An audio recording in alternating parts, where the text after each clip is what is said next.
নাম তার কমলা। দেখেছি তার খাতার উপরে লেখা। সে চলেছিল ট্রামে তার ভাইকে নিয়ে কলেজের রাস্তায়। আমি ছিলাম পিছনের বেঞ্চিতে। মুখের এক পাশের নিটোল রেখাটি দেখা যায়, আর ঘাড়ের উপর কোমল চুলগুলো খোপার নিচে। কোলে তার ছিল বই আর খাতা। যেখানে নাম্বার ছিল সেখানে নামা হলো না।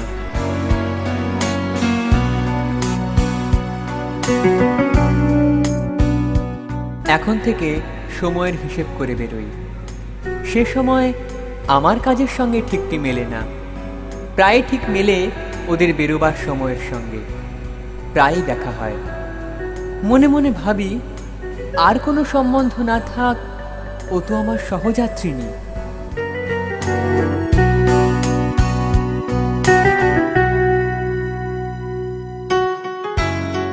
নির্মল বুদ্ধির চেহারা ঝকঝক করছে যেন। সুকুমার কপাল থেকে চুলগুলো ওপরে তোলা, উজ্জ্বল চোখের দৃষ্টি নিঃসংকোচ। মনে ভাবি, একটা কোনো সংকট দেখা দেয় না কেন, উদ্ধার করে জীবন সার্থক করি। রাস্তার মধ্যে একটা কোনো উৎপাত, কোনো একজন গুন্ডা স্পর্ধা, এমন তো আজকাল ঘটেই থাকে। কিন্তু আমার ভাগ্যটা যেন ঘোলা জলের ডোবা, বড় রকম ইতিহাস ধরে না তার মধ্যে। নিরীহ দিনগুলো ব্যাঙের মতোই একঘেয়ে ডাকে। না সেখানে কুমিরের নিয়ন্ত্রণ, না রাজহাঁসের।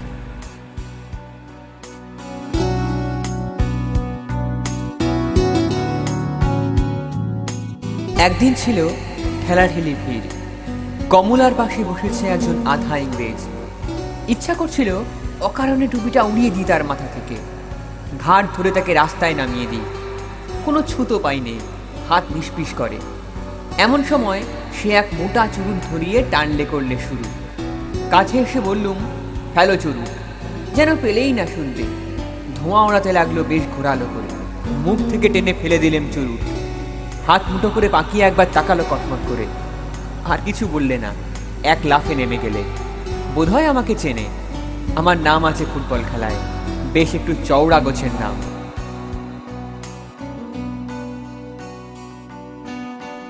লাল হয়ে উঠল মেয়েটির মুখ। বই খুলে মাথা নিচু করে ভান করলে পড়বার। হাত কাঁপতে লাগলো। কটাক্ষেও তাকালে না বীর পুরুষের দিকে। আপিসের বাবুরা বললে, বেশ করেছেন মশাই। একটু পরেই মেয়েটি নেমে পড়ল অজায়গায়। একটা ট্যাক্সি নিয়ে চলে গেল। পরদিন তাকে দেখলুম না, তার পরদিনও না। তৃতীয় দিনে দেখি একটা ঠেলা গাড়িতে চলেছে কলেজে। বুঝলুম, ভুল করেছি কুমারের মতো। ও মেয়ে নিজের দায় নিজেই নিতে পারে, আমাকে কোনো দরকার ছিল না। আবার বললুম মনে মনে, ভাগ্যটা ঘোলা জলের ডোবা। বীরত্বের স্মৃতি মনের মধ্যে কেবলই আজ আওয়াজ করছে ঠাট্টার মতো। ঠিক করলুম, ভুল শোধরাতে হবে।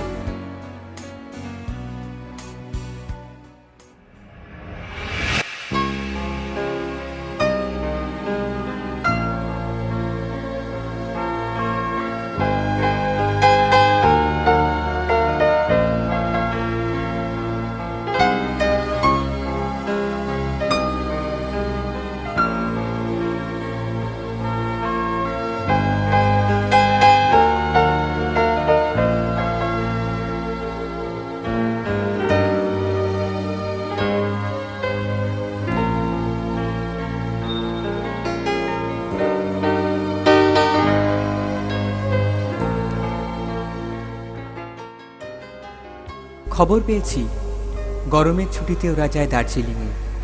সেবার আমারও হাওয়া বদলের জরুরি দরকার। ওদের ছোট্ট বাসা, নাম দিয়েছে মতিয়া। রাস্তা থেকে একটু নেমে এক কোণে গাছের আড়ালে, সামনে বরফের পাহাড়। শোনা গেল আসবে না এবার। ফিরব মনে করছি। এমন সময় এক ভক্তের সঙ্গে দেখা, মোহনলাল। রোগা মানুষটি লম্বা, চোখে চশমা, দুর্বল পাকযন্ত্র। দার্জিলিংয়ের হাওয়া একটু উৎসাহ পায়।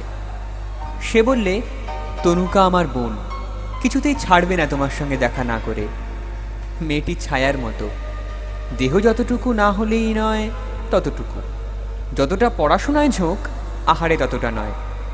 ফুটবলের সর্দারের প্রতি তাই এক অদ্ভুত ভক্তি। মনে করলে, আলাপ করতে এসেছি, হে আমার দুর্লভ দয়া। হায় রে ভাগ্যের খেলা। যেদিন নেমে আসব তার দুদিন আগে তনুকা বললে, একটি জিনিস দেব আপনাকে, যাতে মনে থাকবে আমাদের কথা। একটি ফুলের গাছ। এ এক উৎপাত, চুপ করে রইলেম। তনুকা বললে, দামি দুর্লভ গাছ, এদেশের মাটিতে অনেক যত্নে বাঁচে। জিজ্ঞেস করলেম, নামটা কি? সে বললে, ক্যামেলিয়া।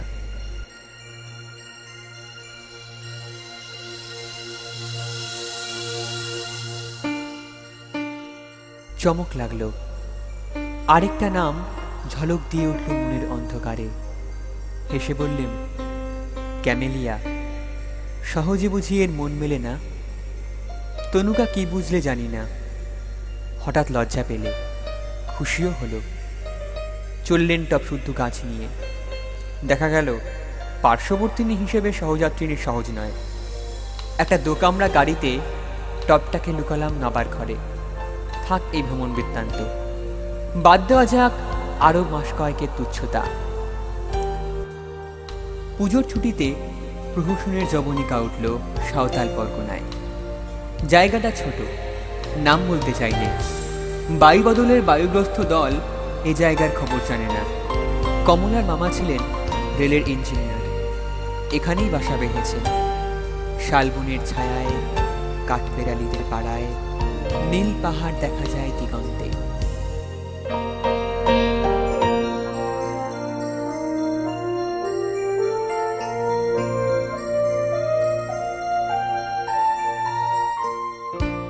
অদূরে জলধারা চলেছে বালির মধ্যে দিয়ে।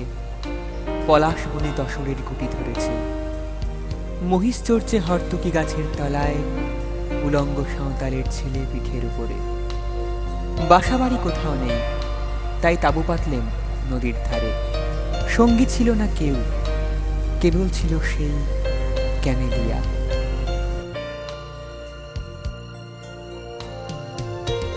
কমলা এসেছে মাকে নিয়ে। রোদ উঠবার আগে হিমের ছোঁয়া স্নিগ্ধ হাওয়ায় শালবনের ভিতর দিয়ে বেড়াতে যায় ছাতি হাতে। মেঠো ফুলগুলো পায়ে এসে মাথা কোটে, কিন্তু সিকি চেয়ে দেখে অল্প জল নদী পায়ে হেঁটে পেরিয়ে যায় ওপারে। সেখানে শিশু গাছের তলায় বই পড়ে। আর আমাকে যে চিনেছে তা জানলেম আমাকে লক্ষ্য করে না বলি। একদিন দেখি নদীর ধারে বালির ওপরে ওদের চড়িভাতি। ইচ্ছে হলো গিয়ে বলি, আমাকে দরকার কি নেই কিছুতেই? আমি পারি জল তুলে আনতে নদী থেকে, পারি বন থেকে কাঠ কেটে আনতে। আর তাছাড়া কাছাকাছি জঙ্গলের মধ্যে একটা ভদ্রগোছের ভালুকও কি মেলে না? দেখলেম দলের মধ্যে একজন যুবক, শর্ট পরা, গায়ে রেশমের বিলিতি জামা, কমলার পাশে পা ছড়িয়ে হাবানা চুরুট খাচ্ছে। আর কমলা অন্যমনে টুকরো টুকরো করছে শ্বেত জবার পাপড়ি। পাশে পড়ে আছে বিলিতি মাসিক পত্র।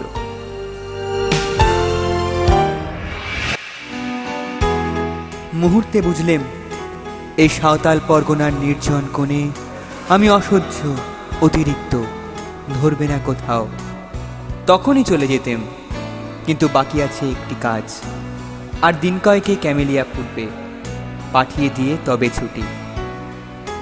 সমস্ত দিন বন্দুক ঘাড়ে শিকারে ফিরি বনে জঙ্গলে। সন্ধ্যার আগে ফিরে এসে টবে জল দিই, আর দেখি কুড়ি এগুলো কত দূর। সময় হয়েছে আজ। যে আনে আমার রান্নার কাঠ, ডেকেছি সেই সাঁওতাল মেয়েটিকে, তার হাত দিয়ে পাঠাবো শালপাতার পাত্রে। তাঁবুর মধ্যে বসে তখন পড়ছি ডিটেকটিভ গল্প। বাইরে থেকে মিষ্টি সুরের আওয়াজ এলো, বাবু ডেকেছিস কেনে? বেরিয়ে এসে দেখি ক্যামেলিয়া সাঁওতাল মেয়ের কানে, কালো গালের উপর আলো করেছে। সে আবার জিজ্ঞেস করলে, ডেকেছিস কেনে? আমি বললাম, এই জন্যই। তারপরে ফিরে এলাম কলকাতায়।